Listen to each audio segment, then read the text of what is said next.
कि जिन विद्यालय में अनुदेशक हैं और जिन विद्यालय में शिक्षा मित्र हैं उसका सर्वे करवाएं, और जिन विद्यालय में नहीं है उनका भी सर्वे कराएं।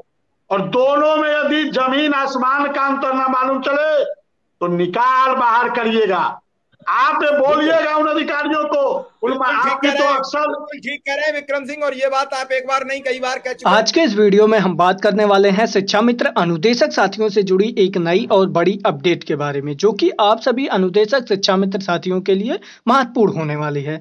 यह मुद्दा बड़ा महत्वपूर्ण है कि जब सुप्रीम कोर्ट ने क्लियर कट गाइडलाइन दी है कि देश में समान कार्य के लिए समान वेतन दिया जाएगा, तो विक्रम सिंह जी की बात जिस आत्मविश्वास के साथ वो कहते हैं, मैं आपको रोकूंगा। आज एक खबर छपी है, वो सरकार के द्वारा है या प्रायोजित खबरें भी, कि स्कूलों में अब जो सफाई कर्मचारी रखे जाएंगे और 4th क्लास के पियोन रखे जाएंगे उनका भी मानदेय 9,000 रुपया होगा। अब इस खबर में कितनी दम है, हालांकि बहुत ग्रुप से लगातार भेजी जा रही है, हालांकि इन खबरों पर हम फोकस तब तक नहीं करते हैं जब तक कि हमें कुछ पक्का ना मिले। इसी तरीके से पिछले दिनों एक खबर चला दी गई कि शिक्षा मित्रों का 2,500 रुपया मानदेय बढ़ेगा, उसकी आज तक कहीं कोई क्वेरी नहीं हो पाई है। जी त्रिपाठी सर। शिव कुमार जी, 9,000 भी देंगे तो सफाई कर्मी को आप ये समझ लीजिए कि 300 रुपया पड़ा, कोई बहुत ज्यादा नहीं दे रहे हैं 9,000 भी, मेरा मानना है, क्योंकि पार्ट टाइम काम है वो, शायद इसलिए कि भाई सुबह आया और एक बार सफाई करके 1 घंटा में चले जाए, तो पर भी 9,000 दे। उस लिहाज से भी देखेंगे तो उनका अगर 1 घंटे का काम है सफाई कर्मियों का, ये तो 7 घंटे 8 घंटे की ड्यूटी देते हैं शिक्षा कर्मी अनुदेशक, तो उसके हिसाब से भी इनका 50-60 हजार मिनिमम बनता है। और अन्य राज्यों में जहां जहां पुनरीक्षण हुआ है वेतन का, वहां पे भी आप देख लीजिए, जहां संविलियन किया गया है वहां भी देख लीजिए आप।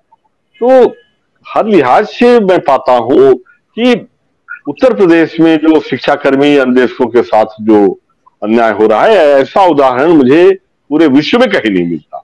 और जब विक्रम सिंह जी दावा करते हैं कि भाई, आप खुला चैलेंज करते हैं कि आप जहां पे अनुदेशक हैं, जब शिक्षा कर्मी भाई हैं, पढ़ा रहे हैं, गुणवत्ता की आप जांच करा लो, गुणवत्ता का सर्वे करवा लो, अगर उसमें कोई कमी आए तो आप बात करो, निष्पक्ष सर्वे होना चाहिए बस, तो ये बड़ी बात हो जाती है। और मेरा मानना है कि जब समान कार्य और बेहतर कार्य, बल्कि समान से भी बेहतर कार्य का दावा है, तो समान वेतन क्यों नहीं मिलना चाहिए।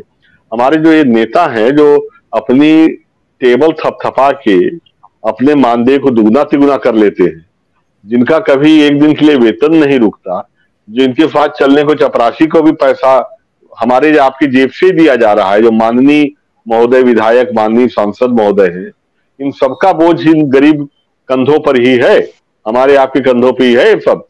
तो इन लोगों को क्यों ऐसा लगता है, जैसे भाई अभी जो कह रहे थे हरदोई वाले भाई शुक्ला जी कह रहे थे कि माननीय को क्यों लगता है कि कभी नियमितीकरण नहीं होगा। क्यों नहीं होगा भाई, किस आधार पे नहीं होगा? जब सुप्रीम कोर्ट की रूलिंग्स है, किस आधार पे नहीं होगा?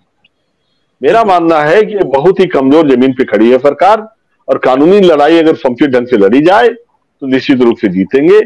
लाख आपका मनोबल लोग गिराएं, मैं कहूंगा आप एकजुट होकर लड़िए और आपस में पारदर्शिता बनाए रखिए। एकजुटता बड़ी जरूरी है। जैसे छत्तीसगढ़ में मैंने देखा कि यहाँ जितने, शिव कुमार जी, जितने भी संविदा कर्मी हैं एक मंच बना लेते, जितने भी विभाग के, वो आंगनबाड़ी के हों, स्वास्थ्य विभाग के हों, अलग अलग शिक्षा विभाग के हों, आदिम जाति कल्याण विभाग के हों, सब एक साथ एक मंच पे आते हैं और एक साथ सारी मांग रखते हैं, तो दबाव बनता है।